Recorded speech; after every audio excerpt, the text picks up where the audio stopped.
Welcome back, guys, to the Beyond Condition podcast, the voice of bodybuilding. And today we are here for a solo episode. Now, I've done 2 episodes already talking about my own relationship with food. And as you know, I like to take you on the journey with me. And of course, not all of the episodes that I do are going to resonate completely with everyone. However, I always hope to bring little golden nuggets to your ears to help you on your journey as a bodybuilder. And it's super important to me to be completely open and honest about many of the experiences I face in order to hopefully reach out to you guys and help you guys on your own path. So we're going to get stuck in. Now, like I said, I've already done a couple of episodes talking about my own relationship with food. And as most of you or some of you will know, I recently came back from Thailand. So I was there for just over 8 months, and then we went over to Bali, and we are now back in the UK. So our reason to go to Thailand, we thought, well, we're online coaches. A lot of our stuff is based online, and why not, give it a go, a different way of life, an experience, and to see how that went. And it was a life experience in itself. I certainly learnt a hell of a lot about myself, and I was able to reflect on many, many things. And not only my relationship with food, but also my relationship with my body image, to continue working on that, and my path forward. So I would say that this experience in particular, the biggest part of this was a new environment. And this is something I've touched on in various other podcasts with guests as well. And it's not until I experienced it myself how I realized that this could be so, so powerful. Because as bodybuilders, right, we are pushing into discomfort a lot of the time when we manipulate the different phases that we go through. We're doing things potentially we haven't done before. And although we're pushing into discomfort, I certainly found, heading up to sort of 12 years of bodybuilding, there's still elements of comfort because we are in a routine, we have a schedule, we can access food, we know where to get that, we have our gym, we have got a lot of the things that we build into our routine at our disposal. So although we're pushing into discomfort, we still have elements of comfort zones, because once we've set that structure up, we're ticking those boxes, we're pushing through, and we're carrying on our quest of physique development. However, moving to a different country, I sold a lot of my stuff. I wanted to head towards a minimalistic life to be able to challenge myself in a very different way. I'll always remember a conversation that I had with Matt before we did make our departure. And I said to him, am I going to be able to get my normal foods?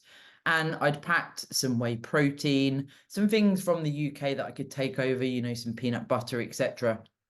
But Thailand being a completely different country, I was in my mind, I was thinking, am I going to be able to get things like normal chicken breast, normal vegetables, the things that I'm used to having in my daily diet?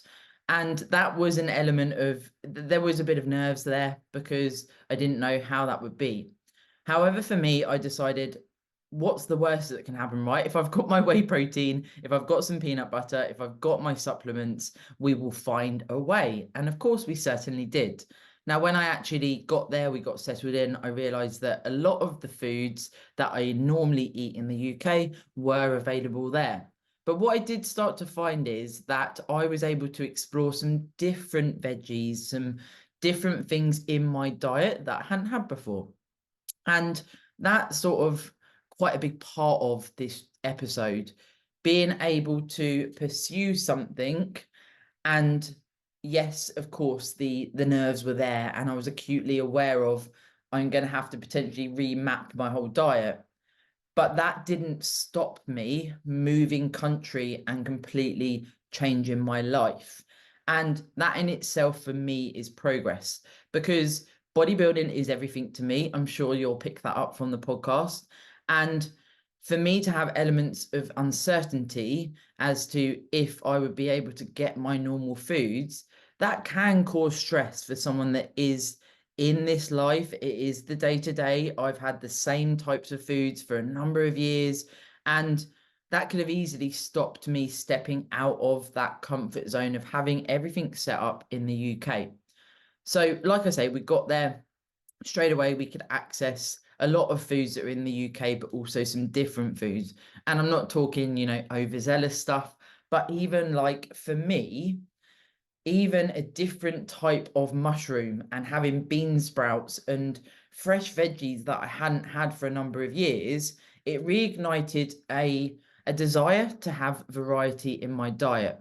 Now, some of you will be aware that if we stick to the same foods for long period of times, we can, of course, build slight sensitivities around that, particularly, in a prep when we are eating similar foods for months and months and months, we can start to build those sensitivities. And over my time, I certainly have built a fair amount of sensitivities because I've done so many preps now.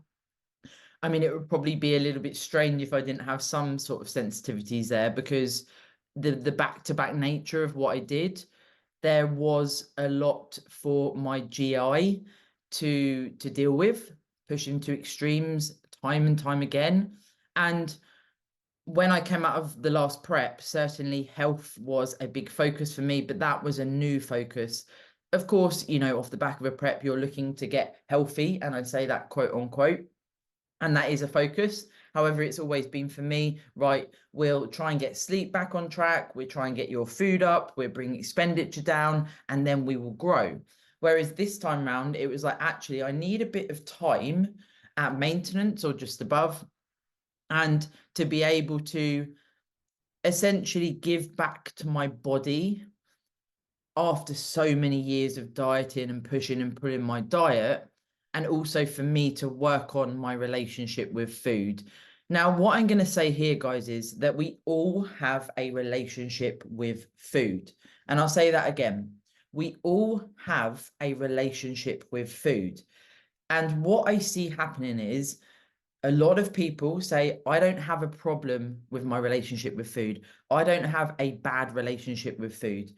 And it's almost like, why are we telling ourselves this? Where is the acceptance that everybody has a past, a present with what they view as their relationship with food? Because we need food to survive.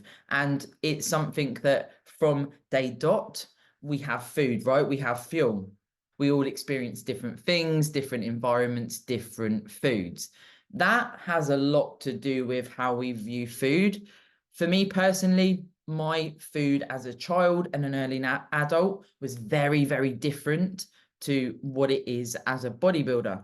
But over my time, I've picked up funny little habits, weird and wonderful things, and most of which I hadn't really realized the magnitude of and how that controlled my life until I met Matt. Because being in an unhappy environment, when I got into bodybuilding in my previous marriage, I poured literally everything into bodybuilding, and it was my funnel. So my neuroticism around food was exaggerated, and it was a coping mechanism. I can see that, I can admit that, and I can be truthful about that.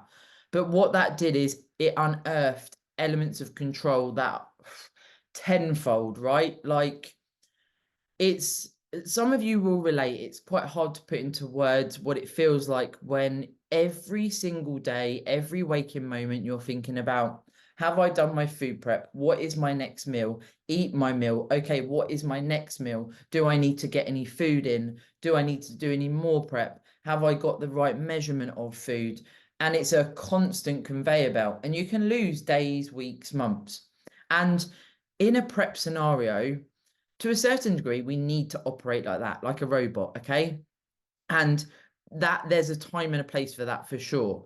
But then what I found was I'd be in off season and a multitude of things would happen. I would have off-plan meals scheduled by my coach, and I don't feel like I ever really enjoyed it to the magnitude I could, because I was constantly thinking, what do I need to push and pull to facilitate this meal out? So am I going to do extra cardio?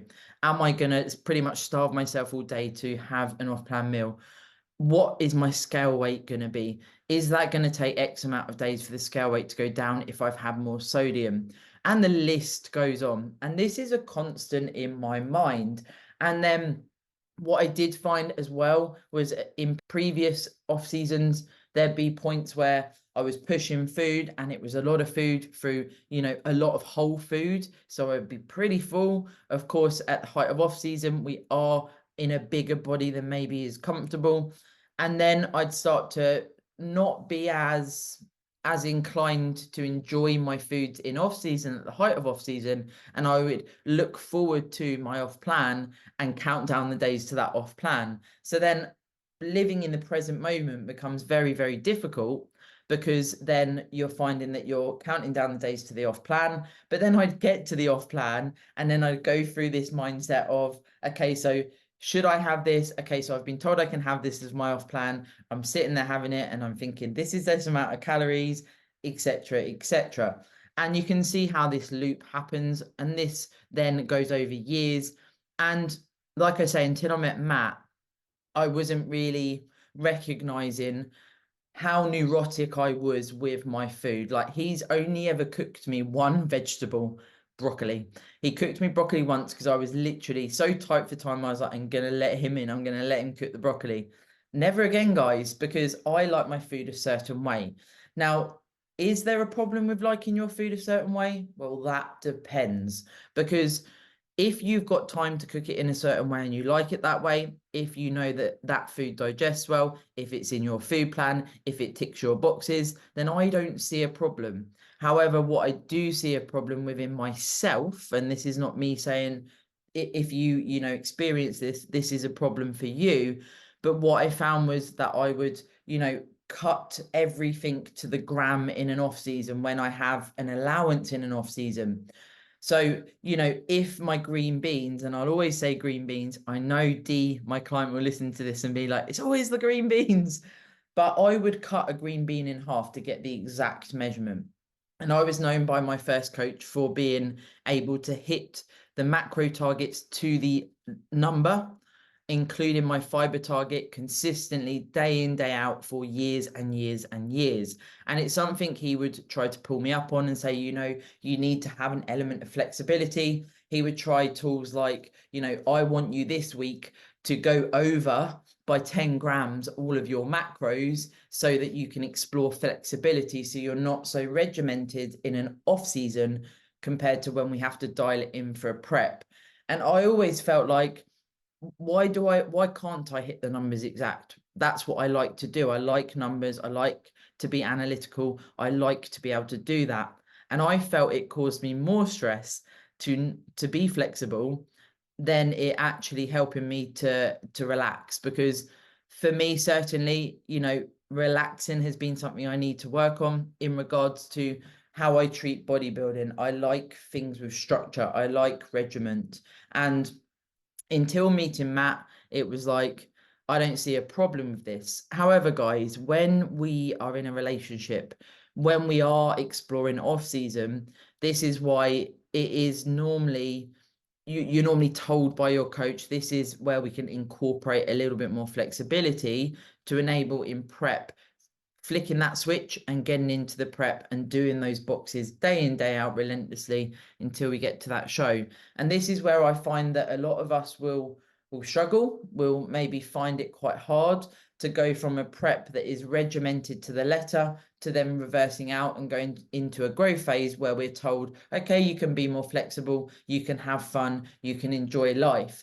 But what I certainly found was, what is enjoying life if I'm so stressed out by an off plan that actually this doesn't feel like enjoyment for myself? This feels like I'm being told to do something, I'm socializing, but I'm sitting here analyzing the food, feeling stressed by it. Yes, the food tastes nice, but then I'm the one who sat with the thoughts thinking, okay, so was that okay? Should I do the extra cardio, etc., etc.? And this then bleeds into restriction and eating off plan and those types of thought processes.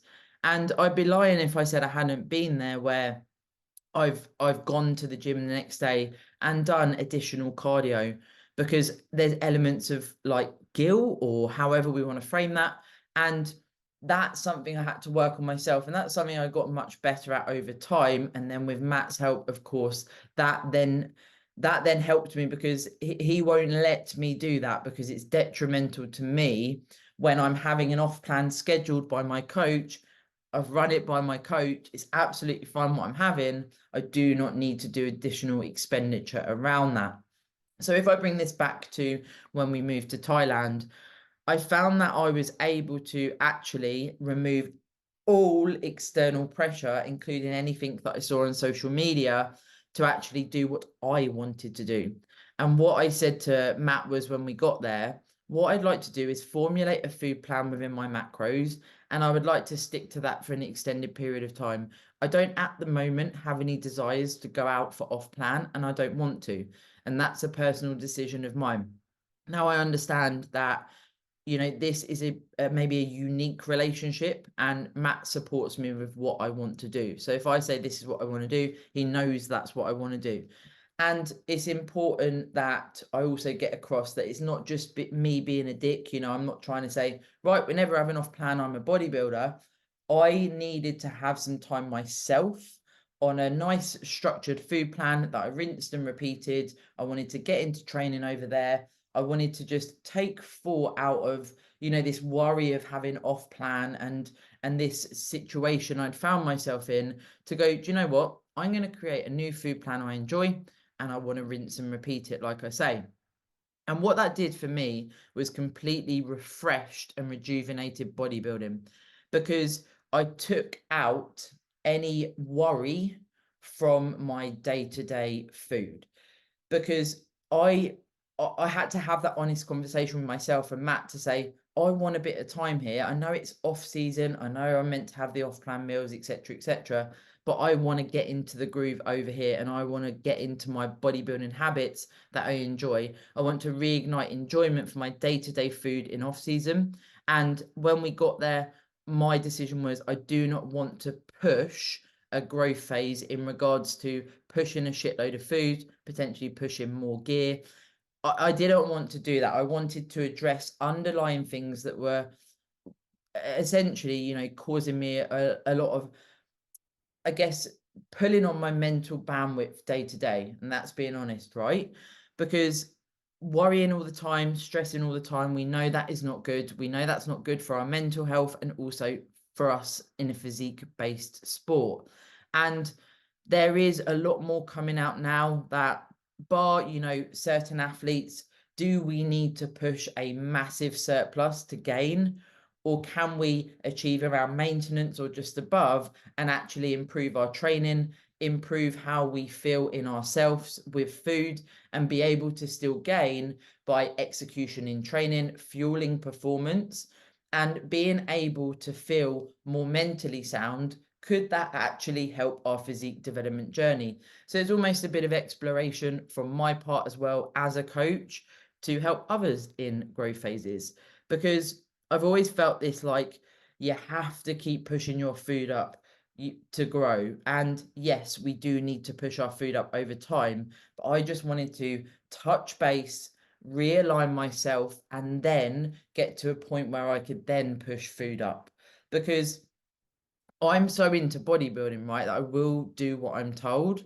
But sometimes, guys, in life, we have to do what feels right for us inside. And having competed for, like I say, around 12 years, something had to change, because where was my path leading? And then what I wanted to do was be able to try incorporating off plan when I was ready. So the last episode I did around Christmas time was talking about Christmas Day. I actually had my on plan food. So I stuck to my food plan all day. Now, this was for me a big positive step, because of what I wanted to do was, I didn't want to do what we're told in society to do at Christmas. I wanted to do what I wanted to do as a person and a bodybuilder. So I ate my food plan. We had friends round. They ate like a buffet and different Thai food. I ate my normal food, and I cannot tell you the mental relief that I got and how good I felt not eating food for the sake of it because it's Christmas Day. Again, this is not me saying on Christmas Day you should stick to a food plan, far from it. But for me personally, that's what I needed to do. I wanted to see how that felt. I wanted to see how it felt socializing, having my normal food and everyone eating other food. Would that bring about certain thought processes? Would that make me feel, I wish I could be eating that? Would that make me resent the food I was eating? I wanted to experience what my brain would do in this environment. And all it did, and this is me being completely genuine, all it did was make me feel a sense of relief that I wasn't eating foods through pressure, through, potentially trying to fit in with the crowd, all of these things that can happen. And then that led to my first off plan, which I mentioned in the last episode, that we were going to try an off plan with some friends. Now, part of the thing for me is that off plan can be disappointing. So we can go out for a meal. We're so excited. You're thinking, oh, I'm having different foods. In that moment, you're excited, maybe before that the other thoughts come in that I've mentioned. And then you can be let down for a variety of reasons. Me personally, I like food cooked in a certain way. I like my food piping hot. I like it to be how I want it to be. And that's just me, right? I've accepted that. If I'm going for a meal, if I'm paying for someone to cook my food, I want it to be different to what I would have at home. I want it to be a luxury. I want it to be a nice experience. And the place we went to, unfortunately, the menu was literally so there was meat, so that was good, but it was like mac and cheese, deep fried stuff that, like I mentioned before, you do build sensitivities in this realm a lot of the time. Not for everyone, but a lot of us have these sensitivities. Pretty much all of the items that you would have as a side on the menu I didn't like, or it's something that I know my GI would not like, and for me it is not worth it. So I ended up having 2 chicken breasts. So I still went out, I still put my foot in the water, or put my toe in the water, and gave it a go. And then went back to my normal food plan until Matt and I built up to, okay, so let's try again. So we looked for somewhere, we found an American restaurant, and we went for a steak. And that was very, very nice. It was nice to actually, over there, I wasn't eating red meat because you may or may not know, but sometimes, in different countries, it can be difficult to source red meat or fish. And I'm quite particular about red meat and fish, so I didn't want to personally risk it by getting stuff from the supermarket. So we thought we will try this restaurant, and it was very enjoyable. We had that. There was a little side salad, had loads of seasoning on it, loads of sauce.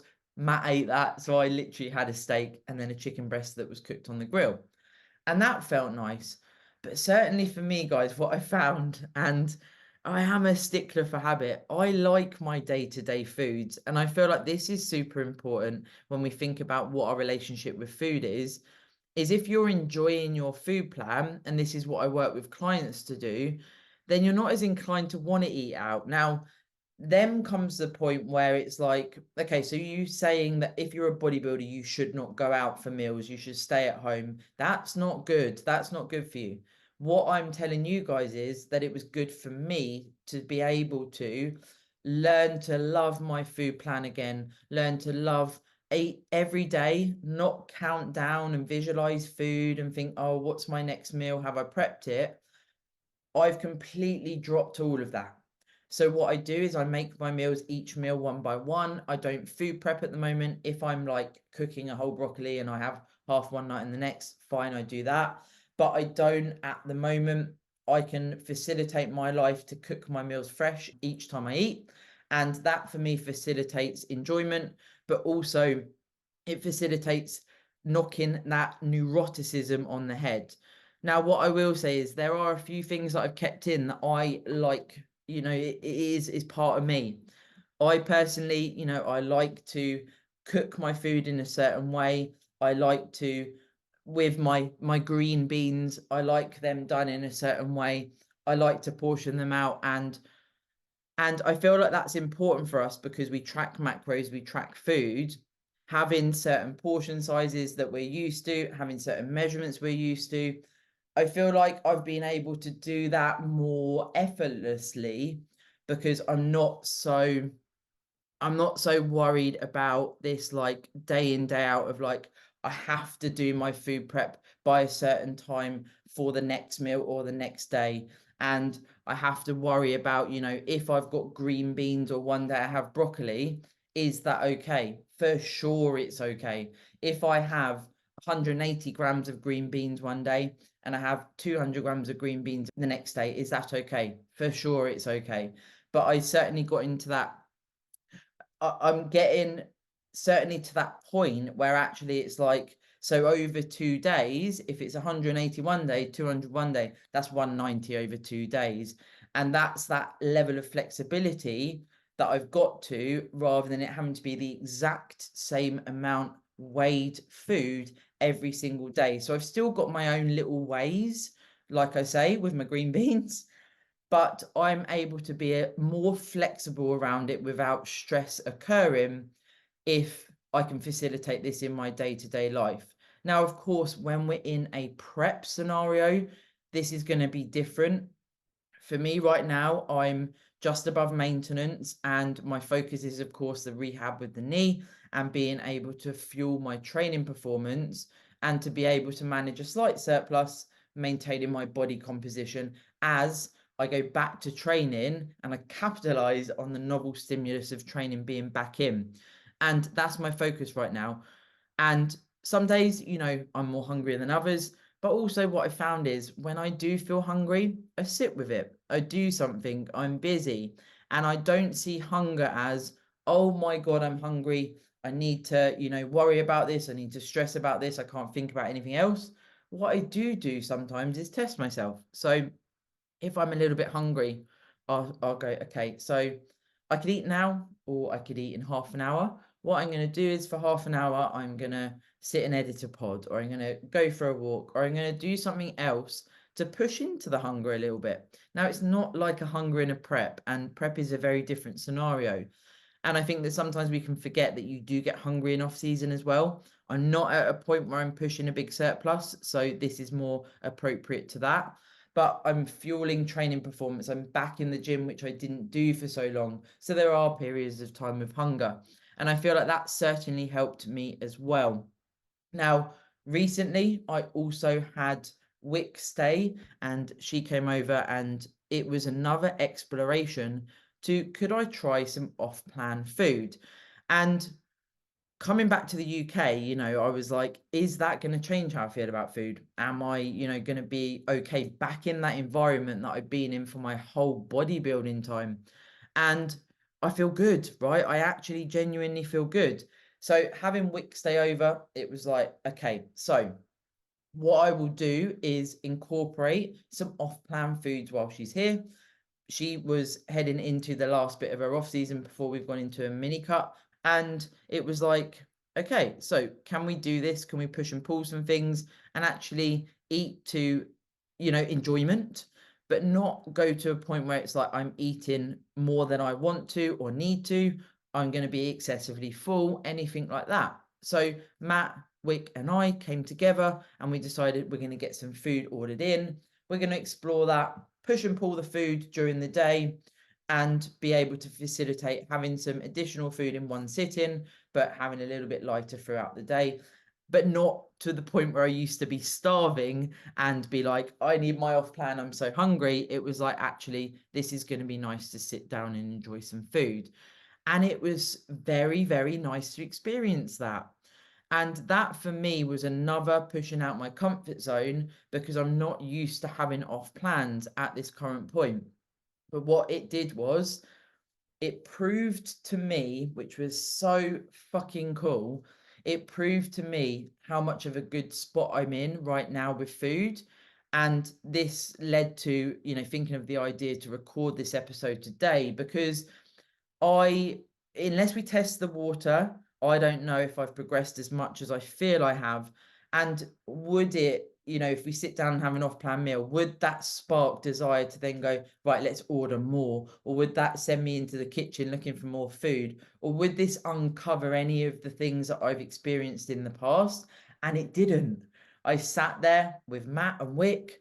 and enjoyed the food and making memories. And it was like a breath of fresh air. I've never felt so content in a off-plan food scenario as I did in that moment.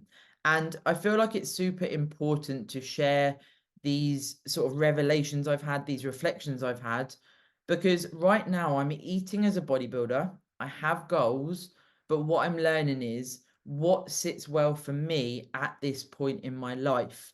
And to be honest, for me, it's like, can I use my own intuition to be able to go with how I feel it's appropriate on my own path?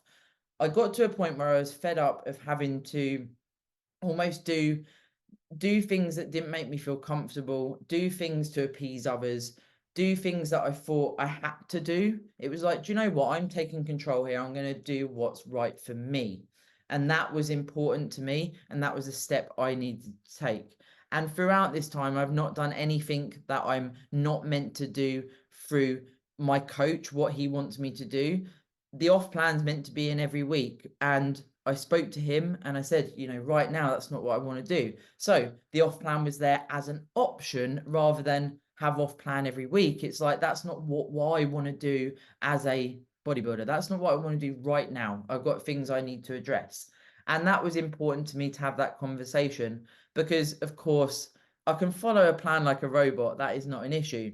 However, to dig down and move forward, mental health wise, this is why these steps needed to take place.